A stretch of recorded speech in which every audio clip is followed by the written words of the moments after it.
Hello and welcome to Live Mindfully with Laurie Moore. This week on the podcast, I am discussing deep listening, what it is, how we do it, and why this is one of the most mindful ways we can create deeper, more meaningful relationships with ourselves and others.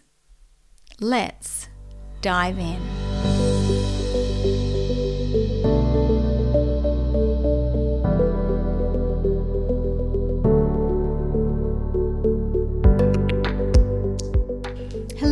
Hello! I am fresh off the back of a 4-day trauma-informed meditation course held in Upper Brookfield here in Brisbane, and my mind is swirling with all of the information I received. So let's kick off with a moment to arrive. Wherever you are, begin to notice what you can see. Think about the colors around you, the textures. What is the data that your eyes are taking in? And now notice what you are touching, either with your hands or any other parts of your body. Perhaps you are sitting and you can feel the seat beneath you. Or if you are standing, you can feel the ground beneath your feet.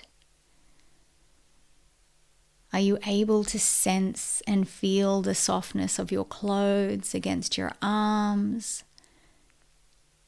Or the tightness of the shoes against your feet?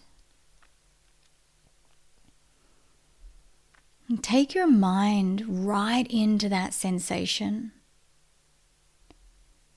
And then see if you can feel the breath moving in and out of your body.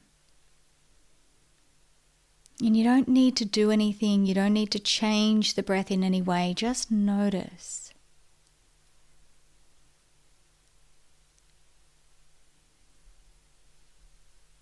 You see, this practice in and of itself is a practice of deep listening or deep witnessing.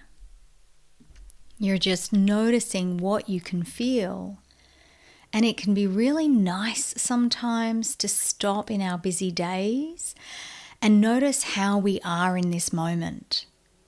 Not achieving, not relaxing, not talking, not engaging, just listening.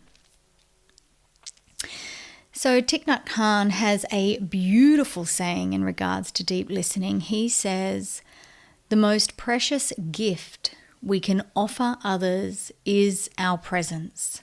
When mindfulness embraces those we love, they bloom like flowers." The same can be said of ourselves. The most precious gift we can offer ourselves is our presence.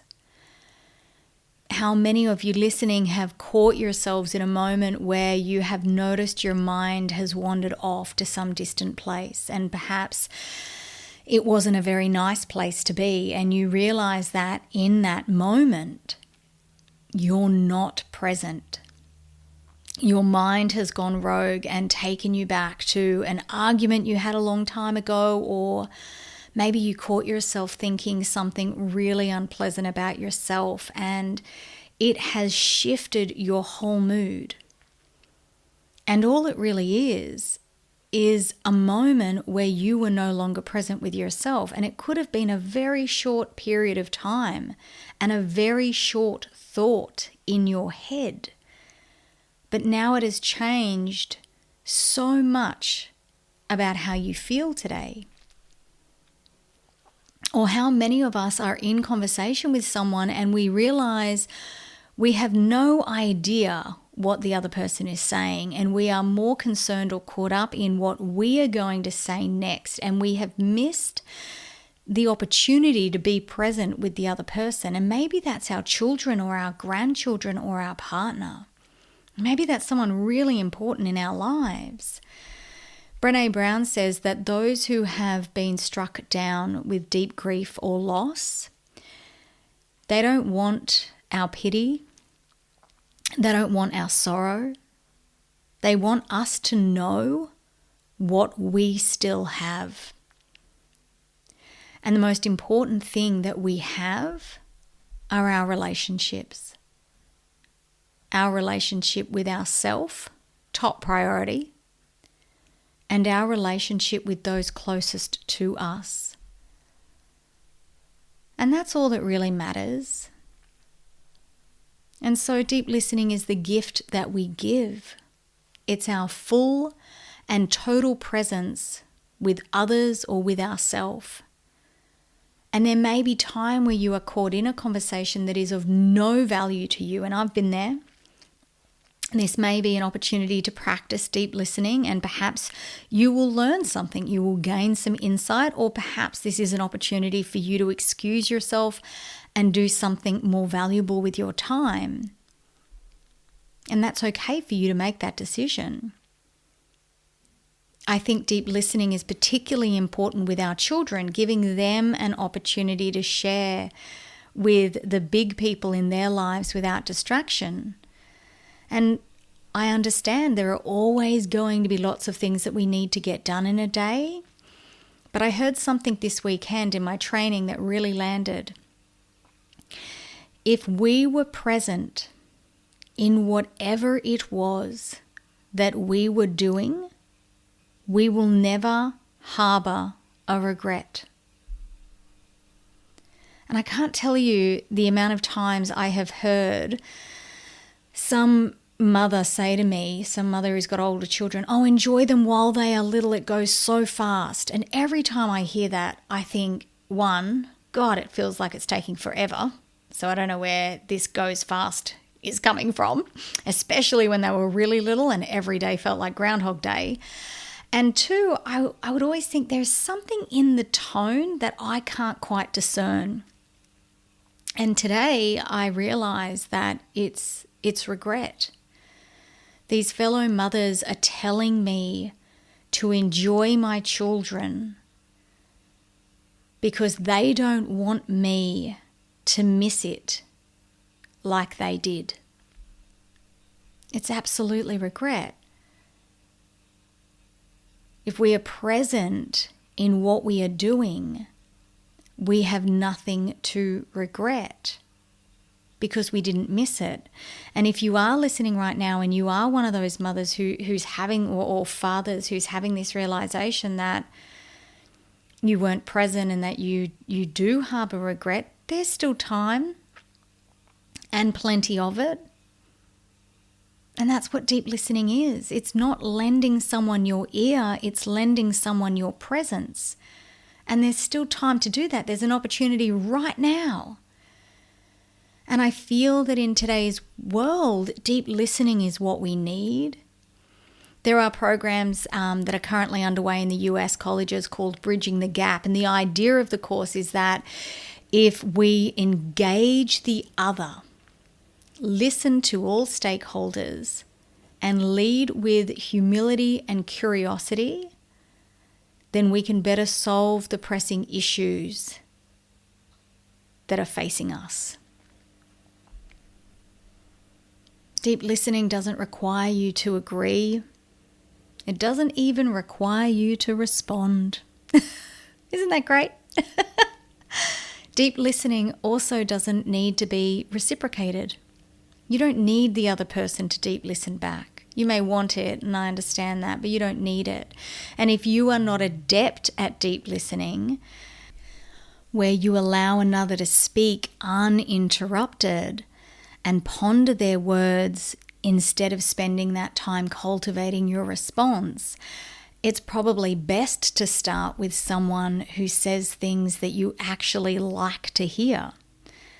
But practice listening and not thinking. Practice not interrupting.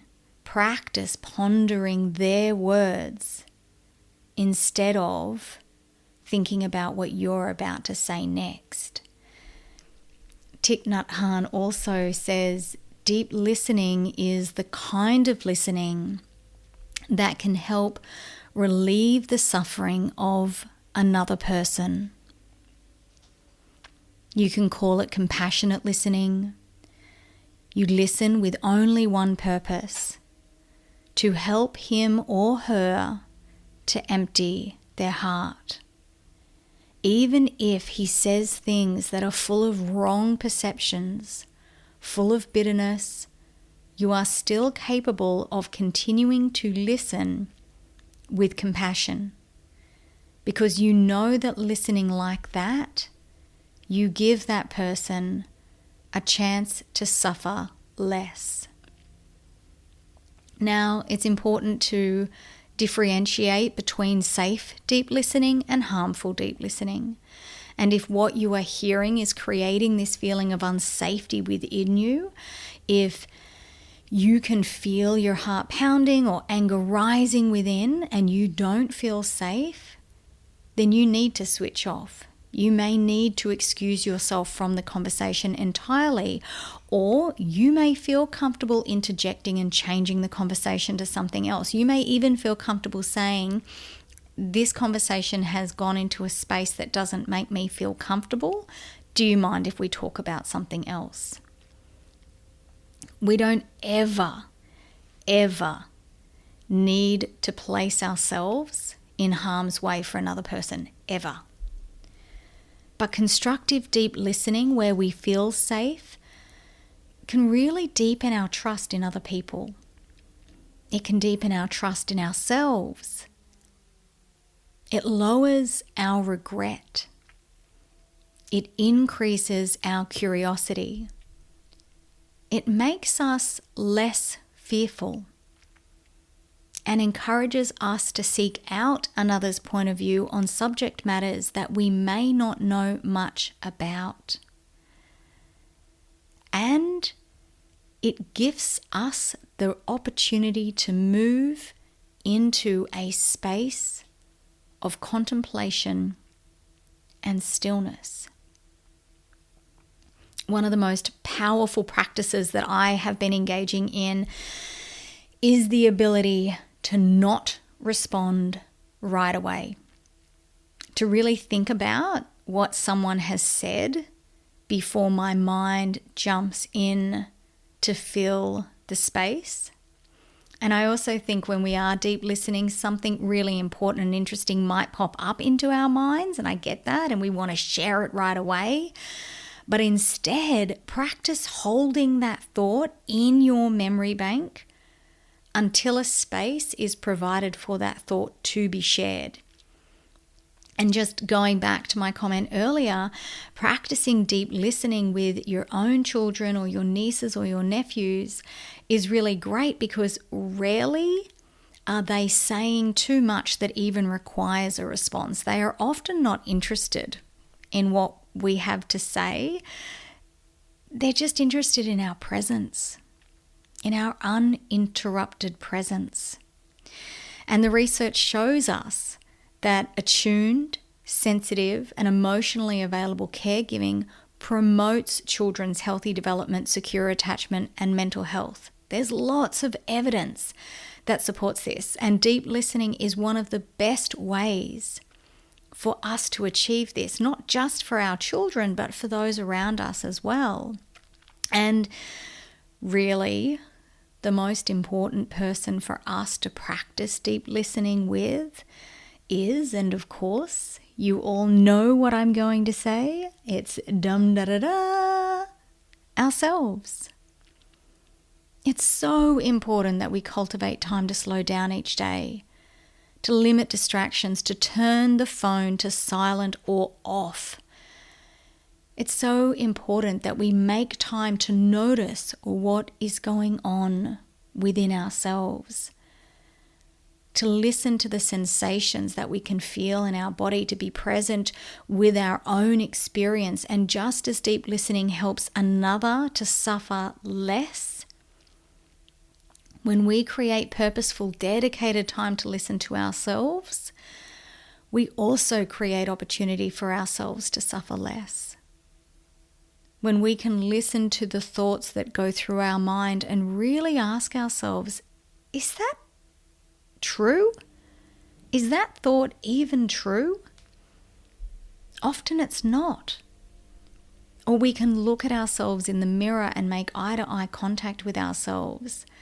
And the truth is, it's hard to hate someone up close. So my question to you is, are you getting purposefully up close with yourself each day? Because I guarantee you that when you cultivate some time to look at yourself in a mirror, eye-to-eye contact with yourself, it is so hard to be mean to yourself. It is so hard to reject or belittle yourself. And I have many podcasts now that talk in depth about this, and I would encourage you to go back to some of those and listen to them again if you feel like you've kind of lost that learning. And the most important thing to remember is that it is just a practice. So it's okay if you catch yourself not doing these things. There are going to be days when it's easier to listen deeply to yourself or to another person, and there are going to be days where it's just not possible at all. And it's just a practice. You don't need to be perfect at it. Look how far you've made it in your life without doing it at all. But watch what happens when you start to bring deep listening into your very closest relationships, especially the one you have with yourself. Thank you so much for listening. You can connect with me on Facebook at the Live Mindfully with Laurie Moore Facebook page, or you can find me on Instagram at lifewithlaurie_. Have an amazing week. Practice that deep listening. Even call someone right now and see if you can hold that space of deep listening with them. Until next week, take good care of yourself.